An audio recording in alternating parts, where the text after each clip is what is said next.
Hello again. We are at our first discussion of the second day of the third World Mime Conference that is being done online this year. Unfortunately, we could not meet in person. Some of us did in previous years. And today we have a discussion about women in physical theater. And we have with us Sharon Diskin from the United States, Lena Stefson from Sweden, and in China, in Shanghai, PIPI and Professor Xuyang. So hello everybody, and as Sharon Diskin and I, we had a similar conversation, similar discussion at the World Mime Chat, something that the World Mime Organization has been doing for the past 25 weeks or so, every Saturday at 5 p.m. Paris time.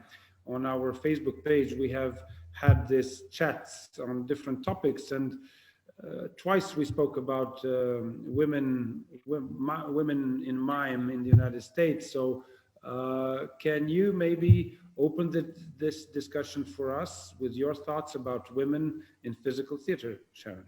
I would love to, and thank you, Marco, for inviting me to participate in this year's conference. I'm really happy to be here. I would like to start focusing on the subject of US women in mime and physical theater. I'd like to focus on the 20th century, and in particular, the beginning of the 20th century, and acknowledge that there really weren't very many women in physical theater and mime. There were plenty of brilliant men, particularly in the field of the new silent movies in the early 20th century. Charlie Chaplin, of course, Charlie Chaplin was not American, but he was very popular in the US. Buster Keaton, Laurel and Hardy, and those sorts of just wonderful physical comedians. And because of the new invention of film, you know, everybody could enjoy this sort of theater, but there really weren't very many women. And in general, as I think most of us know, women sort of took a backseat to men in terms of having leadership roles as creators, directors, producers, writers. Women were in productions, but they weren't really at the forefront of being in the powerful creative positions.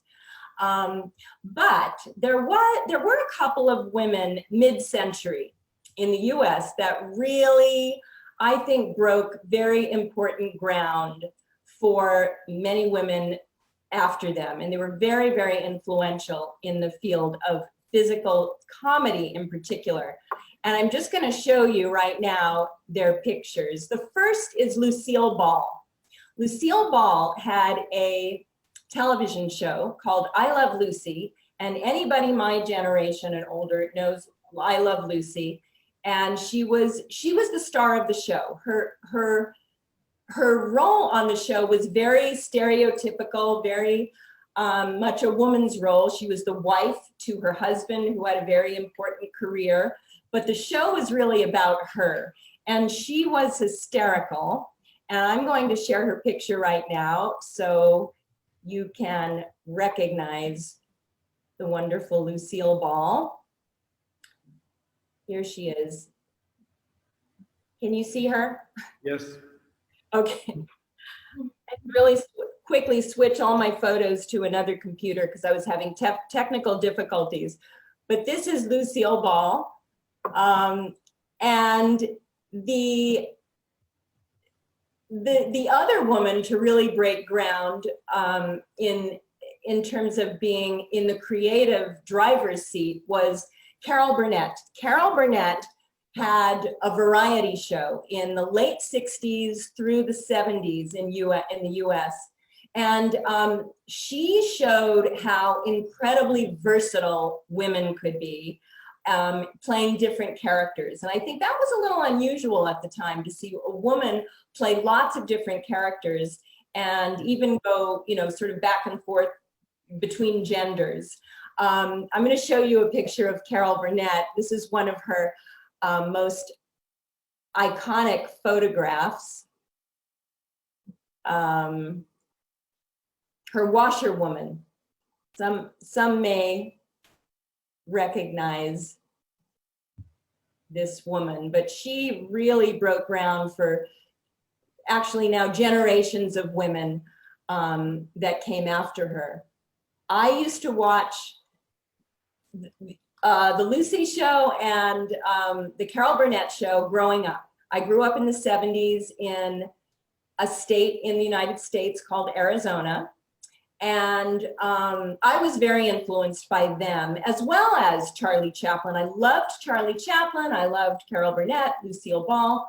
So as a result, growing up, I really thought, okay, I can do that. I can do all of this stuff. Doesn't matter if I'm a woman, if I'm a man, I can just do physical theater, physical comedy. But really that kind of changed in my early 20s when I saw the reality. I was starting to study mime very intensively, but I was also a straight speaking actress, and I was going out on a lot of auditions for TV and movies and live theater. But the scripts for women, particularly in TV, were very superficial. And I remember being sent scripts by my agent, and the character description was generally something like pretty brunette in her 20s. Well, that is not a character description. That is a physical description. And I was a pretty brunette in her early 20s, and there were thousands of pretty brunette actresses in their early 20s. And so I just really felt that I did not want to be a part of, you know, if I were lucky enough to get a role, the role itself was not very interesting. So I really kind of pivoted at that point and started focusing more on my mime work, my physical theater work. And I wanted to, as we all know, if you're in this field, you're probably creating your own work. There isn't a library of work that you interpret generally, you're creating your own work. So, and I loved that. I loved writing my own stories. So I continued studying, but there really weren't very many women solo mimes out there as examples for me. There were plenty of men. And of course, the great Marcel Marceau made the solo mime performer globally famous, and he was brilliant.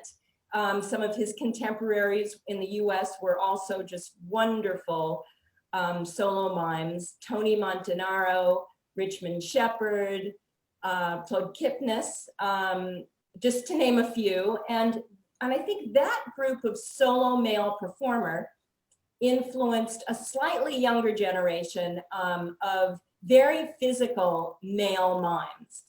Our friend James Donlin would definitely be in that group. Robert Shields, who was very successful as a street performer in San Francisco and later went on to have a TV show with his partner Lorraine Yarnell. And Keith Berger, my husband and partner. He started out on the street in New York in the 1970s and then had a very successful touring career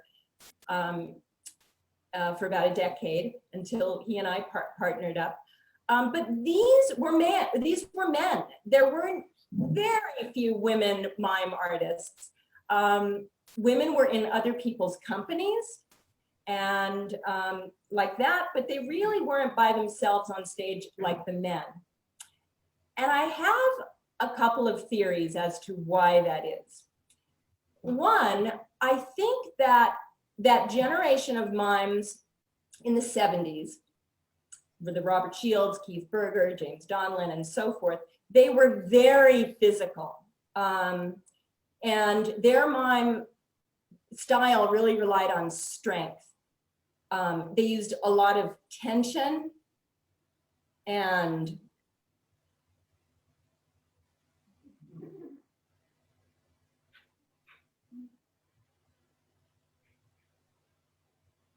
stillness and isolation. and they made The Mechanical Man and The Robot very popular. And I don't think audiences were ready to see women be that strong on stage, especially by themselves.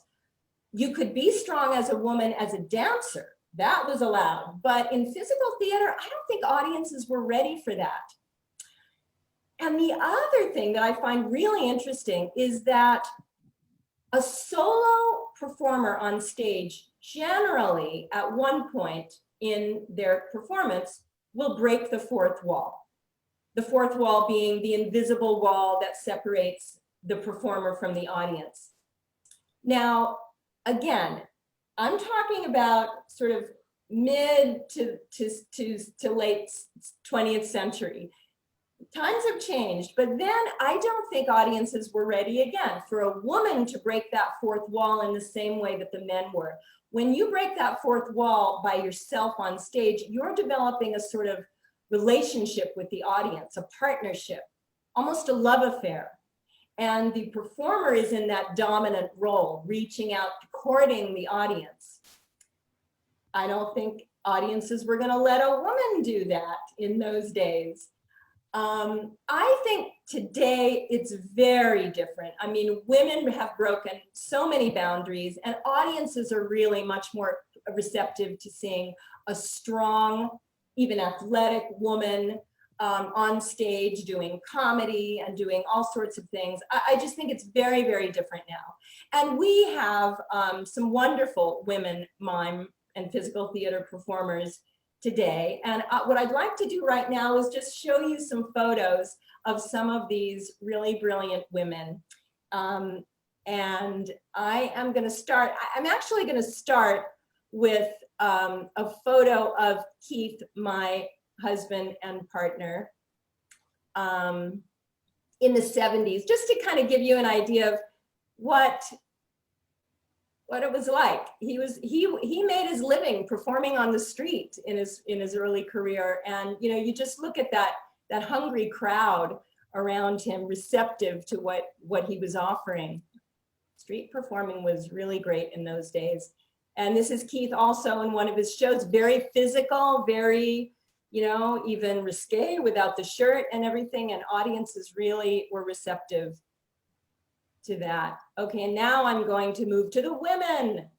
So here's a photo of the wonderful Karen Hoyer. Karen does these marvelous characters. She's a physical theater performer and clown. This is her character that is called D Major.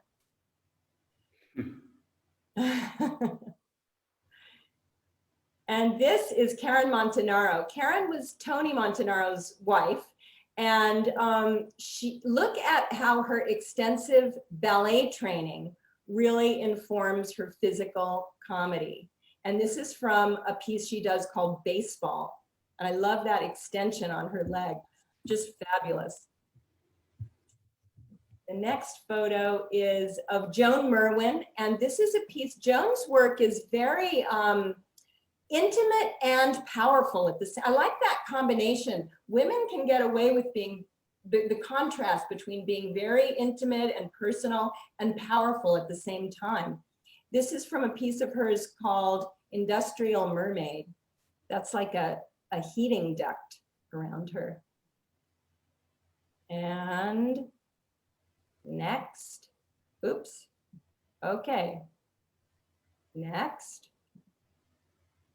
Okay, hang on a sec. I gotta stop sharing and now go to my next one. All right.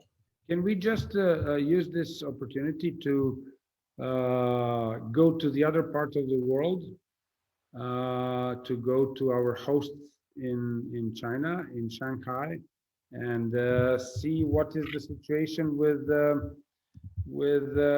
women in physical theater in China. So, as I said in the beginning, we have PIPI and Professor Xuyang in China. So could you tell us what is the situation with women in physical theater in China? Thank you, Marco, and thank you, Sharon. I'm so impressed for your stillness, your demonstration. And my name is Xuyang from Shanghai Theatre Academy, and it is a great honor to be here to give this short speech. And now I would like to give this speech in Chinese, and so the Rachel could help me to translate in English. Thank you. 在整个的这个身体剧场的这个在中国的发展当中我们其实是一直都离不开西方的影响的。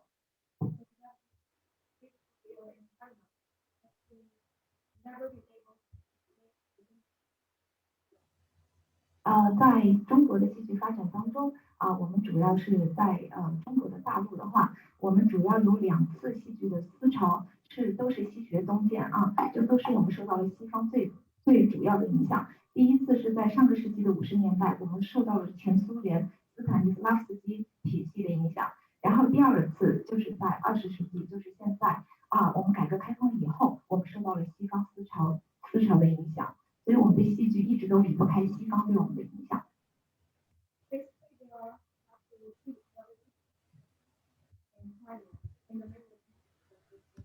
Oh, we can't hear Rachel.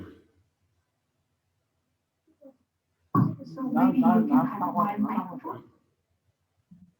So basically, there are 2 revolutions in Chinese history, in the history of modern China for physical theater development. The first happened in last century, that was in 1950s, when the Chinese was influenced by the Soviet Union, and the teaching system of Stanislavski was established, and the second revolution happened after the reform and opening up of China in 1970s. 然后我们所经历的阶段现在我们现在如果回头看的话，我们所经历的阶段分为2个部分。第一个是我们是从自上而下的，也就是说我们是从院团的创作开始，慢慢普及到大众的。And then we experience 2 different phases. In phase 1, it is from the up to the bottom, with more physical theaters created by Jews. 2004年9月3号，中国的第1部肢体剧《人模狗样》在上海的话剧艺术中心上演，它是由余荣君编剧，何念导演的。So first physical theater in China was on 3rd of September 2004, and it is for people's appearance. It was shown at the Shanghai Dramatic Arts Center of Shanghai, and Mr. Yu Rongjun, who gave us speech yesterday, was the director of this performance. Director is He Nian. Oh yeah, director is He Nian. Yeah, playwright. 随后他们邀请了加拿大的导演金门过来导演了《鲁镇往事》。再随后，他们又邀请了很多的外国导演加入，然后导演了一系列的肢体剧，在上海话剧艺术中心都引起了非常大的一个反响。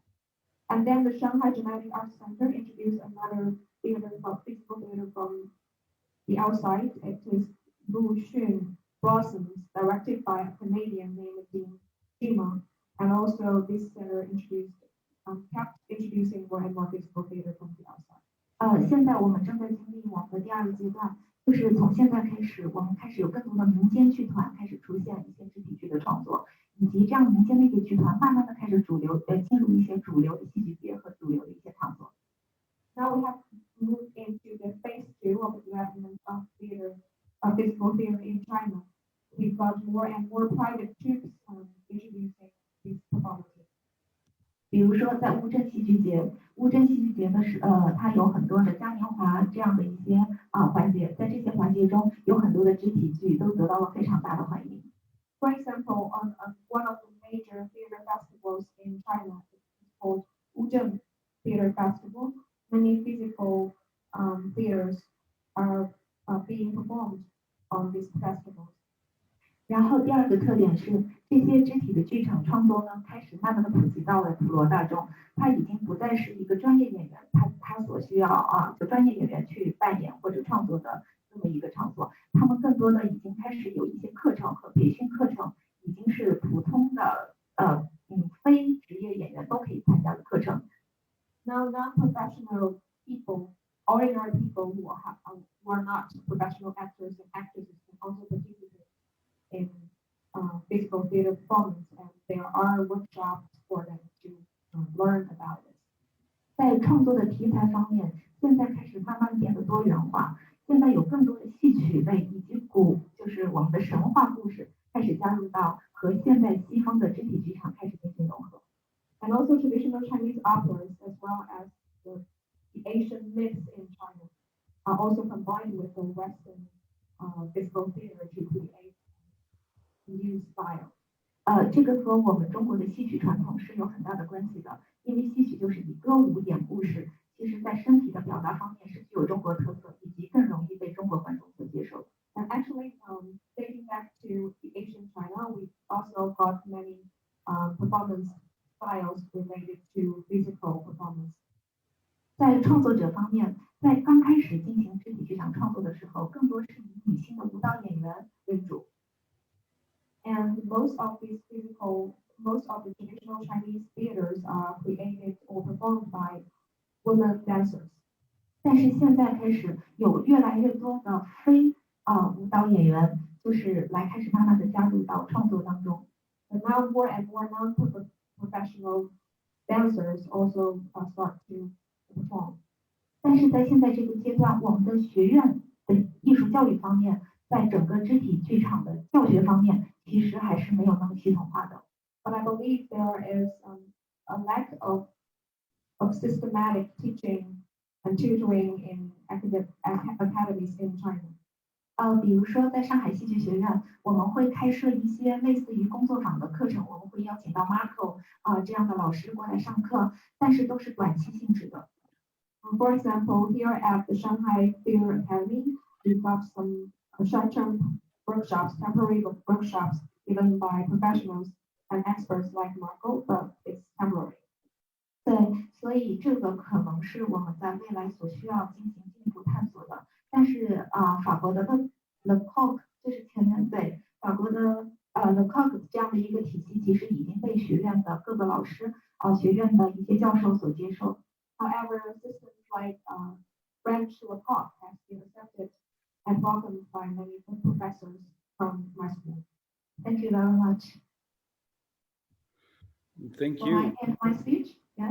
Yeah, thank you very much. I have to make a comment. When I was in Shanghai in November, we visited a couple of venues that are run by the Shanghai Dramatic Arts Center, but also we visited some other theaters.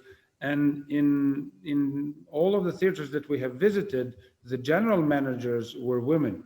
And yes, and I don't think that's very usual in other parts of the world, but I was very surprised to see that and happy to see that women in theater in China are really, well, what I have seen, are treated equally as men. Do you want now to share your microphone with PIPI so that she can tell us about her experience? Hello, everyone. Hello. I'm the creative director PIPI, and really happy to be here. And I will speak in Mandarin. Yes. 很开心，现场的朋友们好，还有对线上的老师朋友们，我是一位演员，也是一位导演，从2005年开始做面剧、默剧、喜剧相关的创作到现在，很开心能够在这里跟大家分享这个主题。I'm an actress and director, and from 2005 I started to create mask mimes and comedy, and it's a great pleasure to participate in the workshop. 身体剧场中的女性这个主题，其实很清楚地点出女性的一个特殊性。Well, the topic women in physical theater have pointed out very clearly about the uniqueness of women. 身为一位女性剧场工作者，我很幸运，非常少的感受到职场性别上不公平的对待。As a woman theater worker, I feel lucky that seldom I've been treated unequally. 我想，因为剧场相对于其他领域来说，应该是更需要相互尊重，而且更支持包容的一个场域。Because I believe compared to other areas, theater is somewhere require more respect, support, and inclusiveness. 但是在表演的角度上，男人与女人的身体确实存在不太一样的质地跟可能性。However, in acting, women and men share differences in body textures, characteristics, and possibilities. 既然说到身体，首先我们就从身体的运动开始说起。Speaking of body movement, I'm going to start by talking a little bit about the movement of the body. 我们常常会发现许多的运动员，他们都是男性，他们为了要支持比赛的强度，所以身体会需要更大的爆发力跟冲劲。As we all know that most of the sportsmen are males, because the playing in the games requires strength and eruption. 而芭蕾舞者更多是女性，他们会撕裂身体的极限，为了达到更极致的线条。And most of the ballet dancers are women because they can stretch their bodies to the extreme. 当然，这些不是一定，只是一个极大数的观察。But it is not 100% true, but it's most of it true. 那虽然都是运动，也都是用身体去表现，但是却有这样的一个潜规则。To play sports in games and dancing and performance or body movements, but I think that they still share some differences. 呼应我在创作历程中的经验，也会发现，男性的表演者的能量像火，他们比较暴烈。So for my creation of theaters, I also got the observation that male performances are more like fire because they can break themselves. 而女性表演者的能量更像水，她们很饱满。And women performers are more like water. 很多创作中，会需要炸裂、跳跃的画面，会让男性的表演者完成，会更容易让观众觉得很震撼。Breaking spiral actions are performed mainly by male performers to give those a more strong feeling. 但需要延伸或者是展开的画面，让女性的表演者去完成的话，观众会更觉得美丽。But movements or scenarios like sketching, as well as the and transitions are performed more by women performers. 这是一个非常有趣的事情。I think it's quite interesting. 而很多伟大的默剧演员或者是剧场创作者，他们就是观察到了这些日常中的规则。And many mime performers and creators have also got such observation in their life. 他们试着去理解规则，拆解规则，而且尝试反着规则来看会发生什么奇妙的火花。They try to understand these rules, interpret these rules, and try to do different ways to try to find what these rules bring. 所以呢，在我上一个刚演完的小丑戏当中，里面女性的角色都会有一些阳刚之气。For example, in my last clown theater performance, I brought many strength. I inject much strength to the female character. 而男性的角色会充满一些阴柔之美。But for my male characters, I injected more softness, more weakness. 我们在创作的过程当中，试着用另外一个视角去看待习以为常的事情。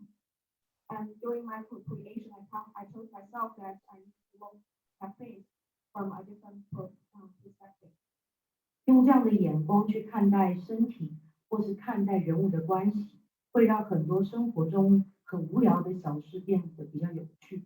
To have a different perspective on people's bodies and people's relationships will make trivial things in life look even more interesting. 我觉得在中国的女性表演者确实会拥有比较特殊的存在。I think Chinese performers have a completely different position in the market. 所以回到剧场女性表演者的身上，首先我会非常鼓励女性自我要先学习放下标签。So first, I also would like to encourage female performers in China to learn to get rid of past. 从自己开始，不以柔弱作为借口。Don't use the excuse of trying to be soft and vulnerable. 不要利用美貌跟身材当做武器。Don't use your beauty and body as the weapon. 我希望我这样说不会被女性 diss 哦。只是我的工作场合有时候真的会很常碰到女生，她们说这东西好重，我真的拿不动。Don't get me wrong, but in my daily life, I observe that many female performers or females are trying to say, "Oh, this thing is too heavy, and I cannot even lift." 但她从来没有碰过那个东西。But basically, she's never tried that. 这个时候我就会自己扛起来，不是我太 man， 只是那个东西真的太轻了。And then in the face of her, I will lift this thing.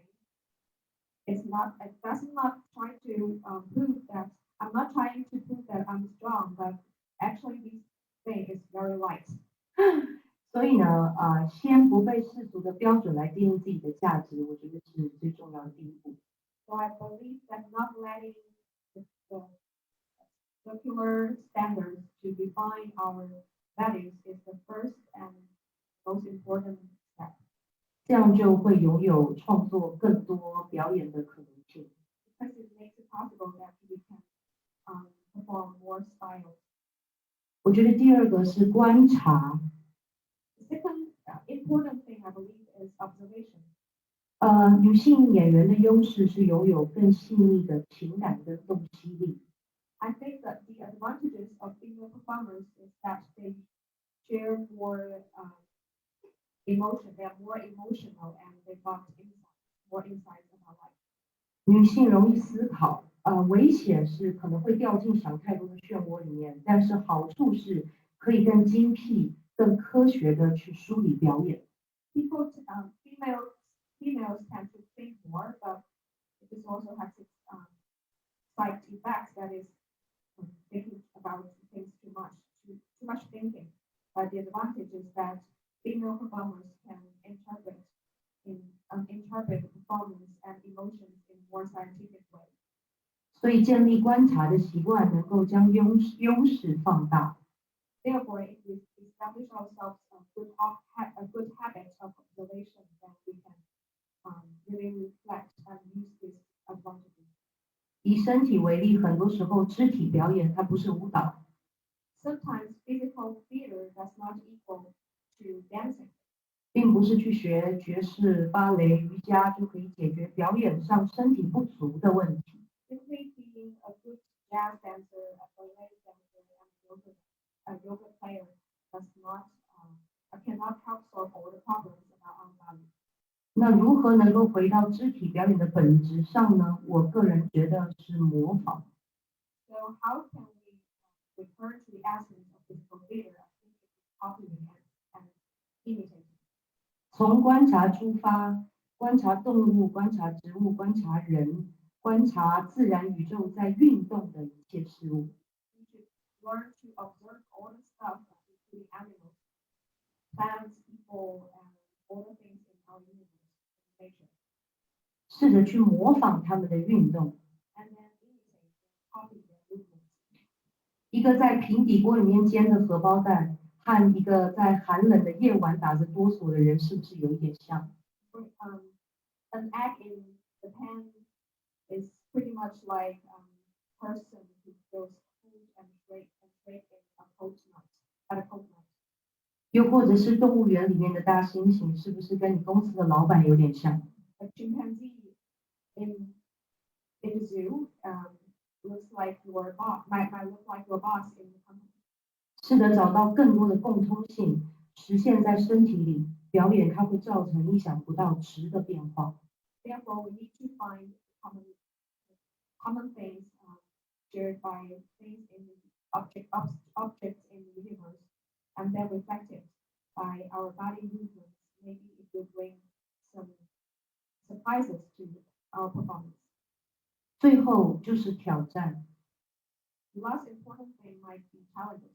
挑战那些我们刻板印象中男人才能做到的事情。 Women performers also need to learn to challenge or try the things that should be done by men in stereotypes. 在不造成危险的情况之下，可以试试看，或许会超乎自己的想象。 If it is not dangerous at all, maybe we should try, and then we can find more explore into more possibilities about performance. 我常常会鼓励我自己以及我的演员，在表演的时候要尽量游戏玩耍起来，就像小孩一样。I always encourage my actors and actresses to act like children, to be free in their performance. 因为孩子常常会忘记性别，他们认真玩的时候是不会去思考自己是男生还是女生的。Because children do not have the sense of sex, and they do not or gender, and when they play, they never think that they are man or a woman. 他们只会非常认真、非常用力的去玩。 They just try their best to play. 我觉得当一个表演者，而且是女性的表演者，可以在舞台上完全放开的时候，那样的能量跟力量是很巨大的。So if women performers can play hard at the stage, I believe the energy and strength will be immersive. 所以不管人们说你是不是太 man， 最真实的样子其实就是最美。 Therefore, I believe that even other people judge that you are too muscular, your real expression, your real appearance is the most beautiful thing. Yes， 祝福所有剧场女性朋友。希望下次可以聊一聊关于男性的话题。I would like to send the best wishes to all the female attendees and audience here, and also the theater performers, female theater performers. And I hope that next time we can also share some insights about male performers. Thank you. Thank you.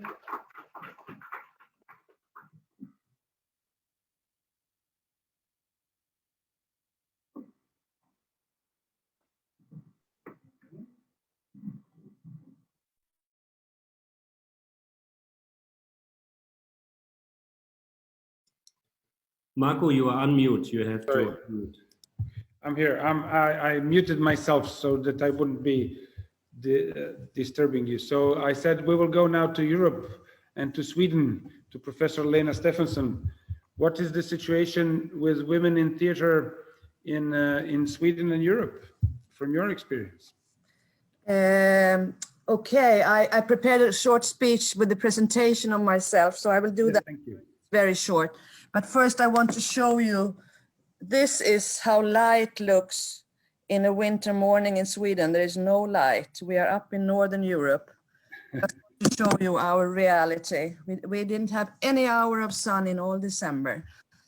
I just make a short presentation of myself, and then I add some things to the discussions. Yes, please. I am, as you said, a senior lecturer, and you can call it assistant professor if you want, at Stockholm University of the Arts. I'm here since 2010. Before that, I was a director and mime actor with at least 40 professional productions behind. Many of those productions I had in my own theater, which name is Teater 3. Shall I make pauses so there can be translations? Let's ask Rachel, but I think it's okay.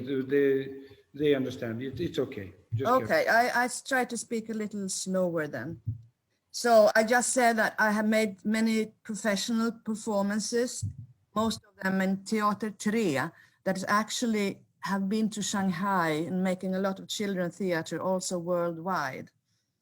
But here at the university, I teach in the field of mime acting and directing physical theater, and I am also, as you said, responsible for the mime acting program. That program once was started by Professor Stanislaw Brosowski. He was once a leading actor at the Tomaszewski Mime Theatre in Poland, just to give you the background. I went to this education myself when I was young in the 70s. I would like to add something to the discussion, and it looks a lot like what Sharon was speaking about, and it's about inspiration and role models. When I was young and started my career, I actually found many women to be inspired of, but they were not in the mime world at that time. Many of them came from the dance scene, or what you can call physical theater. I found female artists such as the historical Isadora Duncan, from the 20s, that you probably know of.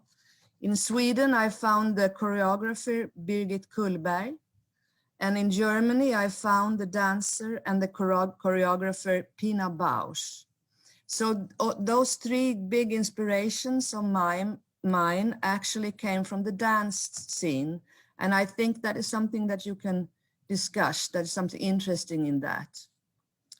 I also found from Japan, Buto dance. So I was looking a lot at Buto, those who came to Sweden. And from the female side, that was of course Carlotta Ikeda that inspired me. Then there were some directors, because I actually work more than a director than a mime actor myself. And that's also something you can discuss, but because maybe as a woman, I needed to find some position where I could be in, where I could decide things actually. So I became a director more than an actor. So I also found inspiration from physical theater directors such as Susanne Osten in Sweden, and also, of course, Ariane Mnouchkine from France. So these names I have named now: Isadora Duncan, Pina Bausch, Birgit Kullberg, Susanne Osten, and Ariane Mnouchkine. They all gave me this sense of, how could you say, courage and possibility that things can be done from the female point of view. I think that inspiration that you can get from other women is very important, and that you have to look after for it. It's not clear. You don't know if you can find it. You have to work a little on finding it sometimes. When I was young, it's still in the 70s and in the 80s, most of the leading mime artists, as you have already said, in Europe were men. And I think that's one of the reasons why the common image of the mime artist is one lonely man. But as also Sharon said, I think time has changed that. Nowadays, there are more women, and now I come to your question, Marco.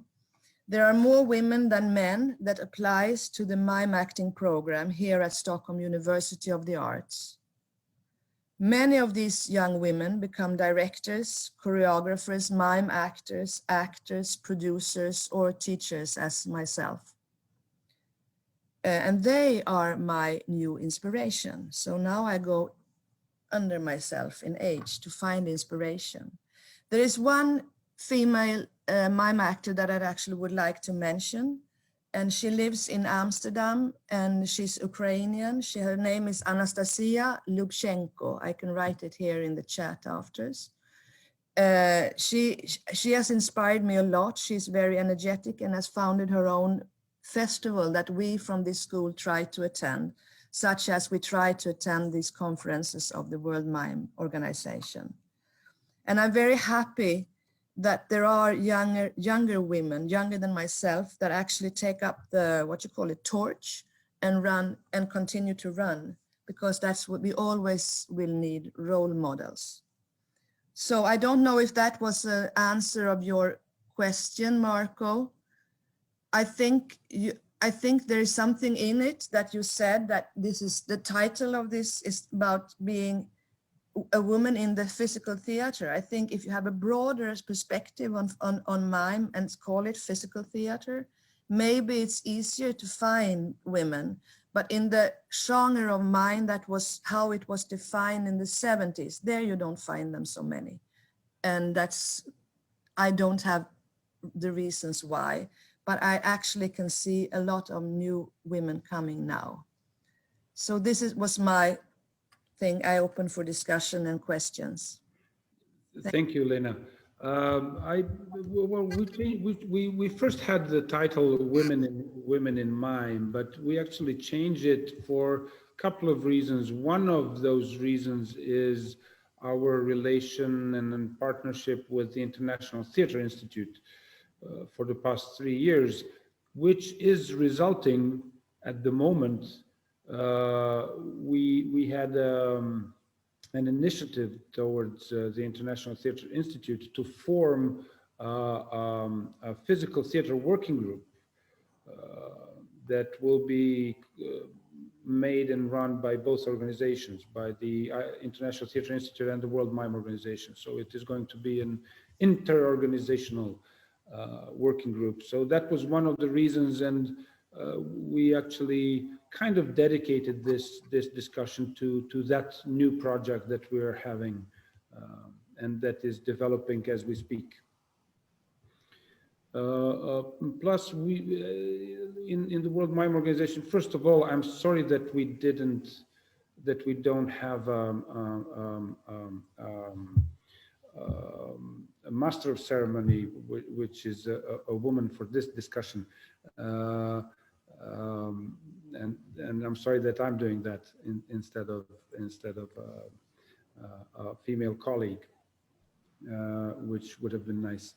But we try also in the World Mime Organization to look at mime as wide as possible. So not only in how laiks look at mime with white faces and a shirt with stripes and stuff and things like that. So we think of mime as physical theater.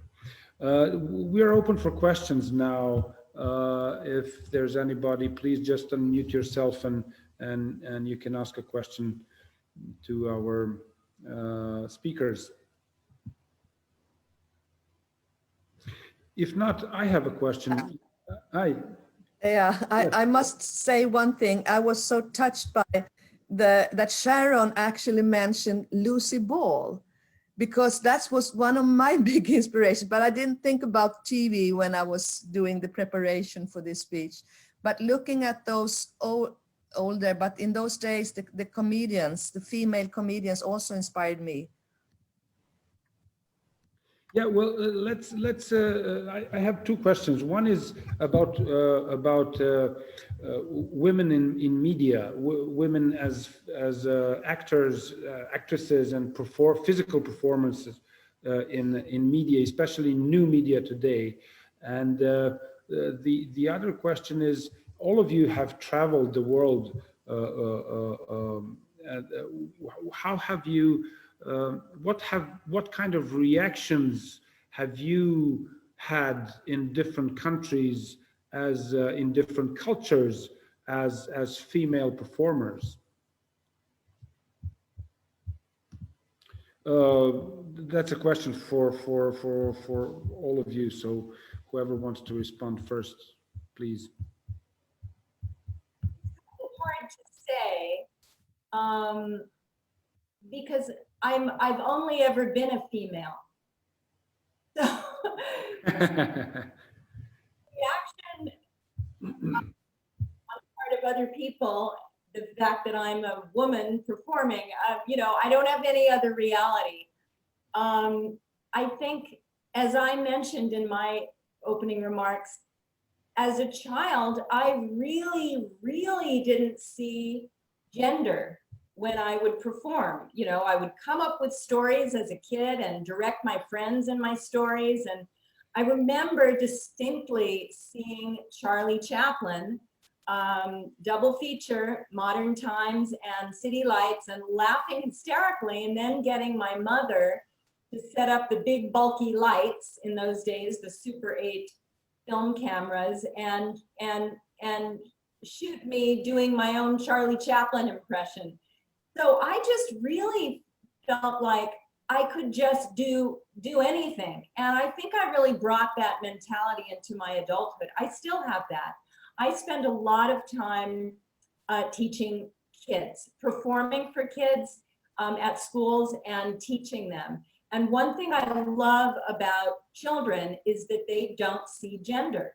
I mean, they do, but it doesn't matter to them. So I do a performance of the great work Peter and the Wolf, Sergei Prokofiev's wonderful musical score to Peter and the Wolf, and I play all 7 characters. I just transform into the bird, the duck, the Peter, and kids don't care that I'm a woman and now a middle-aged woman playing a boy. And when I teach kids Peter and the Wolf, it doesn't matter if a boy is playing, you know, a kind of feminine character of a girl. Kids don't care about that sort of thing. And I don't know, I've always felt that way. So I guess maybe I've been a little blind to how I'm being perceived as a woman in physical theater. I just have done it. I just do it. Thank you. Yes, Lena. I have 2 marks on this. I agree on what Sharon says about you think that there is problems making, for example, when a woman, for example, acts like a man. But if you perform for younger people, they don't care. I once was performing the old Babylonian myth, Gilgamesh, myself. And I made all the characters, all the monsters, all the walking in the woods, all the fighting with monsters. And I was like 45 at the time. I felt, can I do this as a middle-aged woman also, as Sharon says? And will they trust me? Will they trust the story of this friendship between 2 men that is inside of this old saga? And there was never any problem with that. But then I would like to say something about structures in the theaters. I think one of the reasons I quite quickly turned from mime acting to more to direct was because of me being a woman, because I saw that at that time, it's also maybe past this time, but as an artist, you were sitting waiting for someone to call you as an actor. Maybe not as a mime actor, because then you actually make your own material. But I wanted to go further. So I decided quite quickly to become a director, or decided, it happened. And I liked that role, as I said before, because maybe I felt more, I had that kind of freedom that Sharon speaks about as a director. I could kind of fantasize my own things, and I didn't have to wait for a man to invite me up on the dance floor. That was the situation in the 70s and 80s. These are my 2 remarks, or answers. Thank you. I would like to go to Shanghai and ask our friends there, what do they think about, usually we in the West, I know that from my female colleagues, they usually say that there are not so many roles written in spoken theater, not so many good female roles in dramatical text in plays.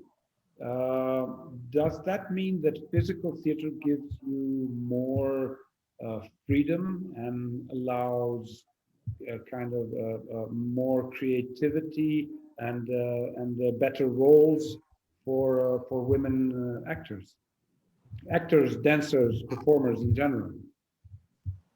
So, Shanghai, are you there?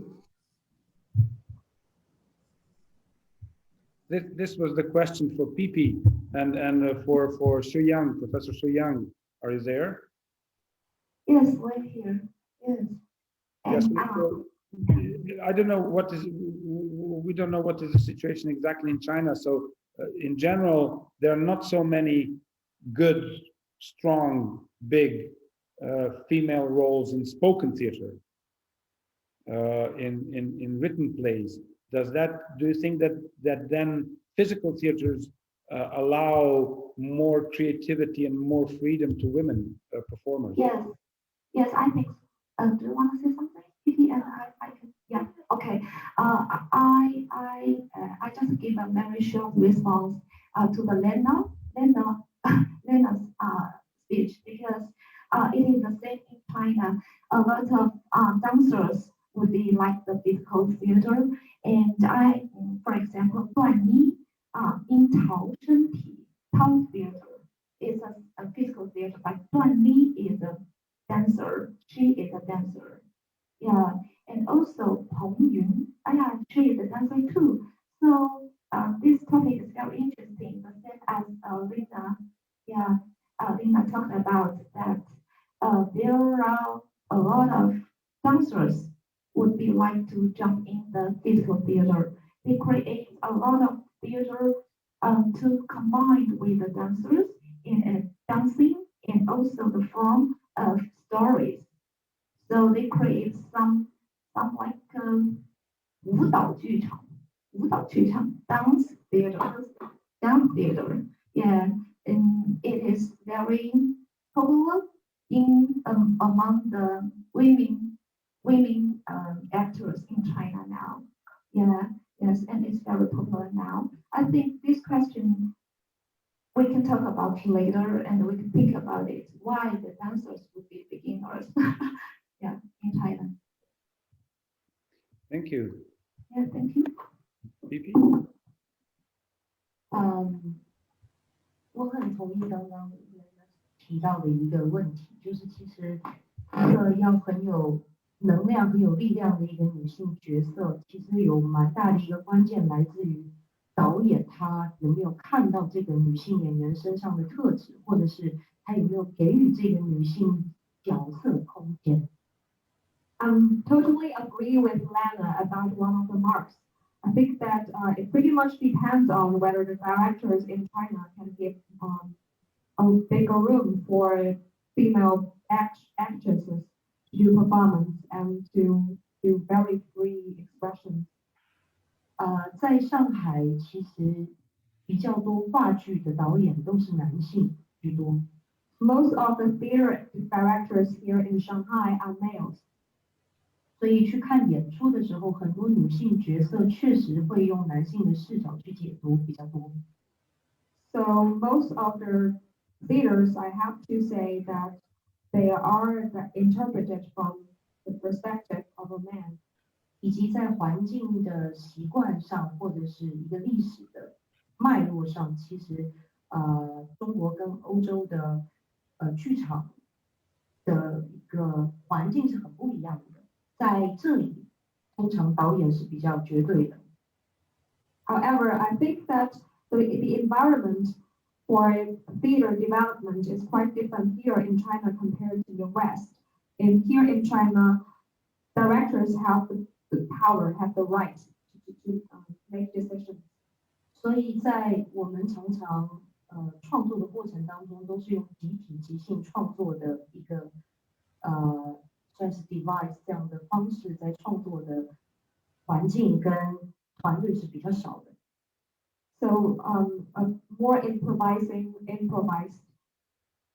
act creation is rare to see in China. 相对来说，演员创作的空间是比较小的。Actors and actresses cannot really make many decisions regarding this. 第二个是我觉得在这里我也比较少看到女性在，因为我们讨论的是 theater， 所以电视上的我们不说，就剧场上来说，我们比较少看到非常非常具有幽默感跟喜剧感的女演员。And also here in China, apart from TV shows, most of the roles, female roles in theater are very stereotyped, very rigid, without laughing, without comedy. 她们通常都是比较经典的女性女主角女一的样子。They are the female stars in the show, but not comedian or without humor. 它有可能是观众决定这件事，也有可能是票房决定这件事，也有可能是我们自己本身的习惯决定这件事。So maybe it is the audience taste. They think that women in theaters or performances should be soft and vulnerable. or maybe it is the environment in China that decides this. 当然，最关键的也有可能是他在学校的时候所接受的教育背景就决定了这件事。Or maybe it is the habits and mindsets established back in old school days by the audience that affect their thinking. 所以其实这件事情我也蛮想跟徐阳老师来一起研究。So also regarding this issue, this topic, I want to do researches with Ms. Xuyang in the future. 就是如何在学校的时候，在一个这么棒的、这么完整的学校里面的体制里，就可以让女性或者是女演员有更多的空间，真正的从内而外的开放。How to persuade people, giving women performers more room to create and perform in the education system, in the academies, is a very interesting topic to touch on. 因为我相信，尤其是喜剧 comedy， 它所有喜剧很棒的演员，他们一定是自己的性格上面就带有那样子的优点。Because I think that humor was not born, it was accumulated in their life. So very fantastic and superb comedy actors or actresses need to be humorous in the first place before performing. 是的。 Yes. Thank you for those remarks. That's really interesting. Yesterday we had an interesting discussion about mimes and clowns and if they're relatives, and we agreed that they are relatives. And now, PIPI, you raised that question about women in comedy, and our partners in Shanghai are actually the Shanghai International Comedy Festival. So, and you, Sharon, you wanted to show us a couple of photos of your friends that are actually clowns in the United States, female clowns. So that certainly brings us to a question May I about interrupt? women in comedy. Yes, May I sorry. interrupt? Yes, please do. This is T. Daniel from Chicago, where it's, I think, tomorrow morning, but I'm not sure. The gender role I found to be interesting because we have done Jean Cocteau's Le Bourse de Toi on several occasions. And on one particular occasion, the entire cast was female, the male parts and the female parts. The only male character was the character that I played. And the choice of an entire female cast was because they were the best that auditioned. We had we had a choice, but they were the best for doing the role. And when we did the American premiere of Kurt Weill's Zaubernacht with the Chicago Symphony, a woman auditioned for one of the female parts, but we gave her the boy because she was the best at physical movement for the boy in the production. Yeah. It's very interesting. So I wanted to throw that out. And we are skipping over a number of very important mimes from the beginning of the 20th century that we should not forget. Please. Lottie Gosler, Enters, Ruth Draper. Ruth Draper. Well, Elion Guillon is French, so but Colette and so many. All those should be part of the discussion because they all helped change mime and move physical theater in other directions. Well, Lena was talking about different women that were strong for her as image and style and things. For me, I'm Laurie Willis. For me, it was many of the European actors, actresses, and mimes. Pinoque Mato and Claire Egan, and she's a very good friend, and they are still doing their work. Oh gee, I can't think of some of the ones now, but Ariane, I forget her last name, Ariane. Mnuchin. What were you saying, Lena? It was Ariane. Mnuchin. Anyway, the French director. Yeah, she's Ariane fantastic. Mnuchin. Absolutely fantastic. Yeah. And I'm sorry to say I don't know any Swedish. I'm so sorry, except for some of the people who came out of Marceau School. when Dan was in Marceau School before me. There were a couple of different Swedish women who did mime, but they also did puppetry and mime. Which was interesting. We have. Yeah. Can I say something about that? Please do. We have a very in Sweden. We have one very famous mime actress. Her name is Ika Nord.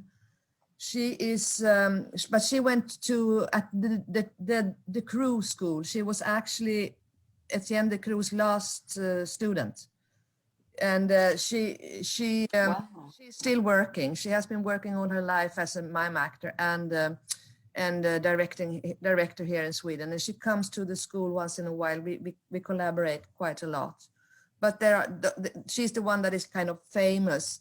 The rest of us have been going mostly into the ordinary theater, to be honest, or to children theater where we still do mime, but we actually managed to make the Swedish theater more physical, you could say. And that's something important as well. In the children theater though, we still keep the mime line, the traditions and the lust for expressing ourselves in movement. So children and young people theater is quite full of mime actors. It's actually built on mime actors, to more or less, apart from puppetry. But many mimes do puppetry. So we are stronger there, but are also inside of the ordinary theater where we do, as I said, we fill in with physicality, and then of course some went to dance as well. So that's the story of the Swedish mime. But we were quite strong in the 80s. And then we were doing proper mime, or you could say like a mix of mime and dance theater. We were quite strong at that time in the 80s, quite popular, to be honest. And then there were always new things coming, and that's fun. I mean, that's how life is. But we are still many seen in the Swedish field of theater. Yeah, well, that you just brought another question, T. Daniel, by mentioning that you chose casted women in men's roles because they were better. They were. Yeah, I mean that's perfect. My question is, do you think that could apply everywhere, anywhere, for any text or any play? I mean, it's just interesting, especially nowadays. Well, the only place I don't think women would do very well is in the super weightlifting category. Oh, you'd be surprised. Well, no, I don't. Look at the Olympics. I don't think that there's any reason why women cannot be mimes or clowns or play roles. It's interesting. People would say to us from some of our productions, "Oh, you dance so beautifully. You're so expressive with your body."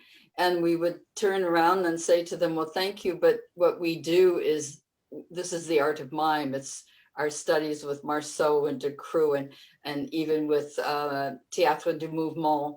And, they're so surprised because they think it's just, like street mime or something, and not, and we're doing really sophisticated mime. to them, and or dance, excuse me, sophisticated dance, and it really is sophisticated mime because the art grows, and people, even to this day in this country and the United States, they think that mime is still street mime, you know, in that place, and no one can do what the quality that maybe dance can do, or another art, performing art. And it's so misunderstood. And it's really a challenge to educate people. And we've been trying to do that all our lives with our work and our master classes and things like that, and being invited to universities. So I don't know, this is a problem, I think. And, you know, you mix that with women trying to get into directing and a certain level that men have had in the art. And I think it's changing. I think Lena, said this, I think it's changing. And I think it's the great role models, and believing in yourself and your work, and getting the best training you can get. Thank you. Thank you for your input. Lena, Sharon, yes, please. I just wanted to add,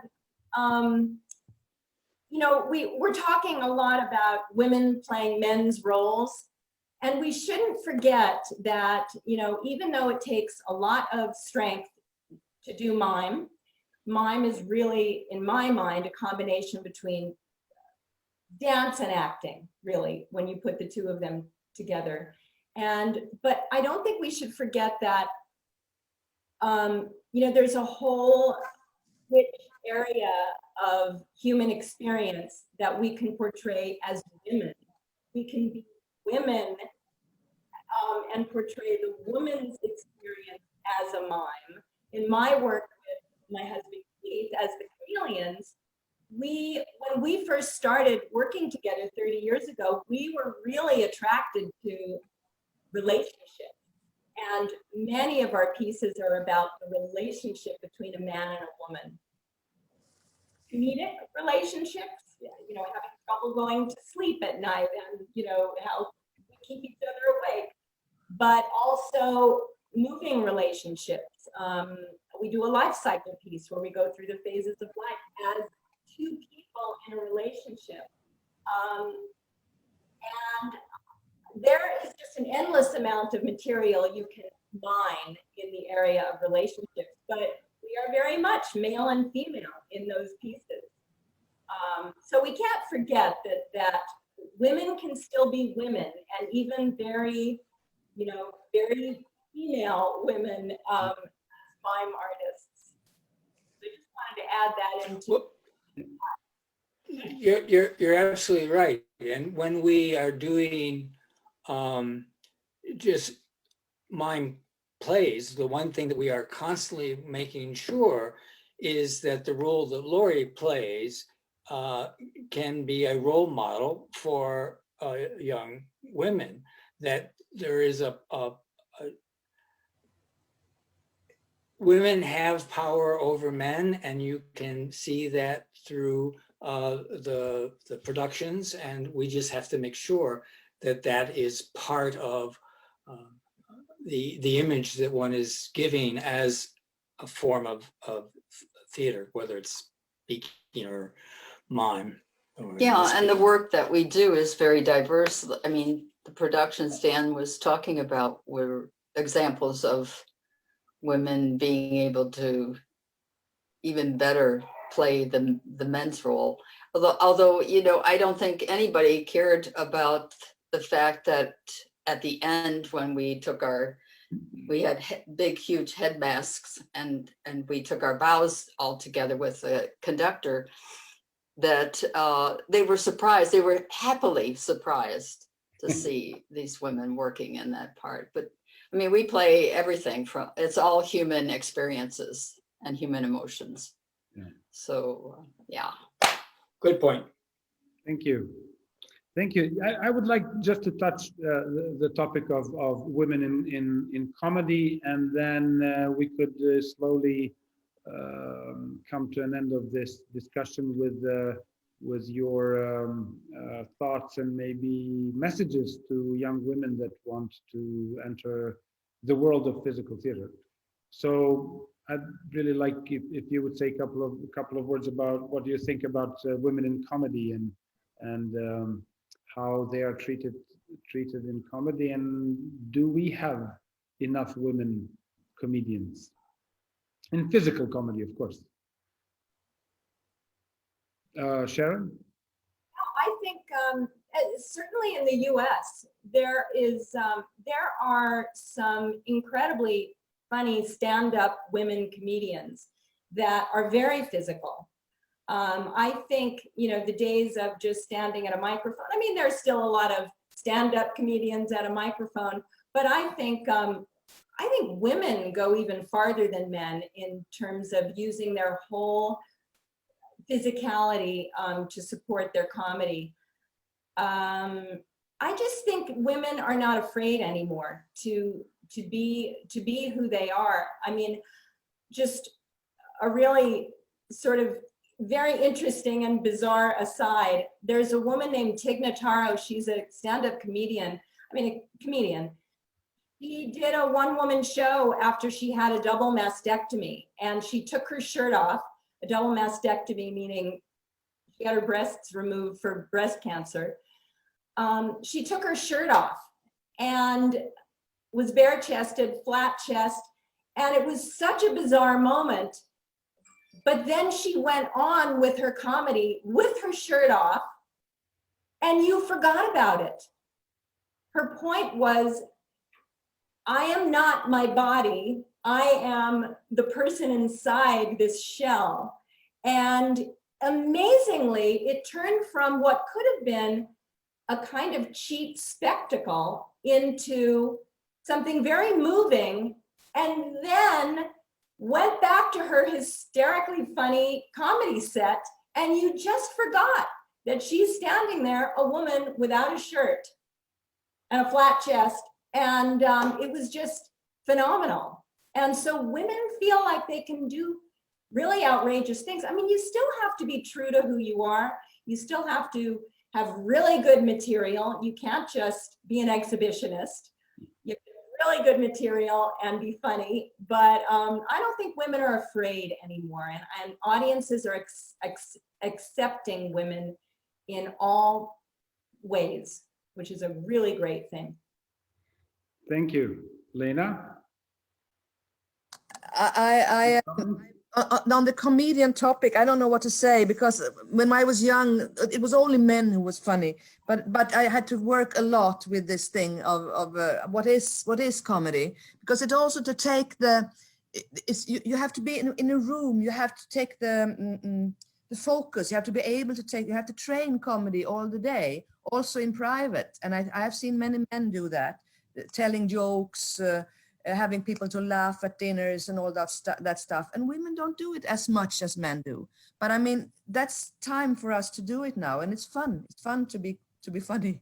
But I have just the last thing I would like to say, apart from this thing about comedy, and that is, I think that you are right in that sense, Marco, that the physical theater is actually a possible field, a possible playground for women, just because we do not have to do the old pieces, the old drama pieces. We can found, and that's that's a strong thing with working in physical theater that would also attract women and does attract women. So we just keep on.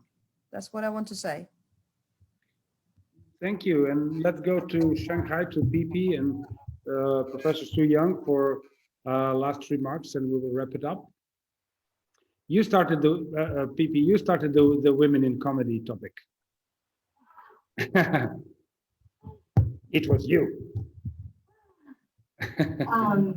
女孩们搞笑吧 ，Yeah. So let's have fun. Let's be fun. Yeah. Thank you. Yeah.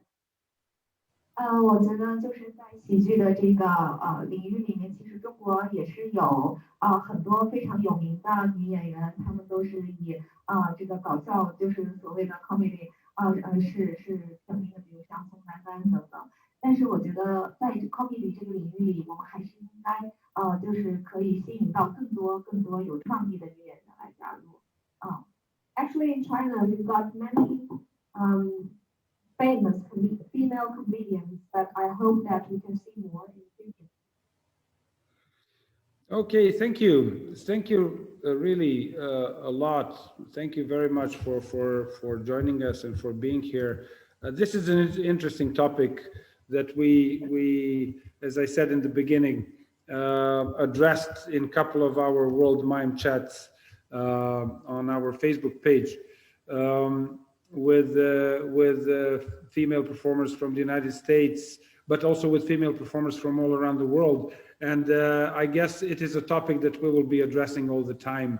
It's there as long as genders are there. So, and it's a wonderful thing, as you said, all of you, that the world is changing and things are changing in theater. If the world is a stage, so world is changing, the stage should be changing also. Thank you very much again. We will finish our discussion now, and we will have a 10 minutes break. Our friends in China will be watching video clips from our Speechless Comedy Festival. We organized an online Speechless Comedy Festival on social media in China. So for 10 minutes, you will be able to see those video clips. They will be presented in this wonderful venue in Shanghai. And after that, we have a wonderful opportunity. We'll have a workshop with Offer Bloom, our co-founder and vice president, who will be showing us or giving us a taste of mime basics for about 45 minutes right after this sounds like on television. Right after this break, we're coming back.